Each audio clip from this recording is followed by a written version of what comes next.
Welcome to our channel. Today we how to activate IRA contribution limits using Charles Schwab tools. Detailed guide step by step clearly. To activate IRA contribution limits using Charles Schwab tools, start by logging into your Charles Schwab account. Once logged in, navigate to the Accounts tab located at the top menu. From the drop-down menu, select IRA accounts to view your individual retirement accounts. Next, identify the IRA account you wish to manage and click. In the Account Overview, look for the Contributions section. Here, you'll find the option to set or adjust your contribution limits. Click on the link labeled Manage Contribution Limits to proceed.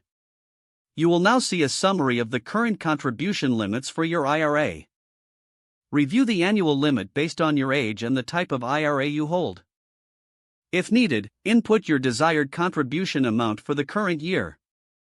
Ensure the amount does not exceed the specified limit for your account type. After entering the amount, review any potential implications or adjustments. Once satisfied with your entry, click on the Save Changes button. You may receive a confirmation message indicating your limits have been successfully updated. To further ensure your compliance, navigate back to the IRA Accounts section.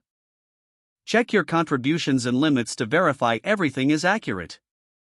For more detailed inquiries, consider accessing the educational resources available on the Schwab website. If you have additional questions, utilize the Help feature for support from customer service. This process will help you effectively manage your IRA contributions using Charles Schwab tools. If the page does not load, refresh the browser or try again in a private or incognito window. Make sure you are using the correct email address, then retype it carefully to avoid small typos. If your password is not accepted, use the reset option and create a new strong password you can remember.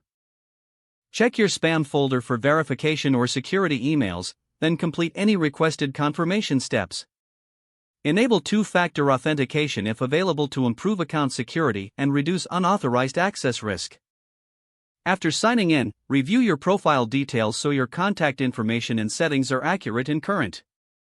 If you see an error message, note it down and try again after restarting your device and internet connection. Log out when you finish, especially on shared devices, to keep your account and payment information secure. If the page does not load, refresh the browser or try again in a private or incognito window.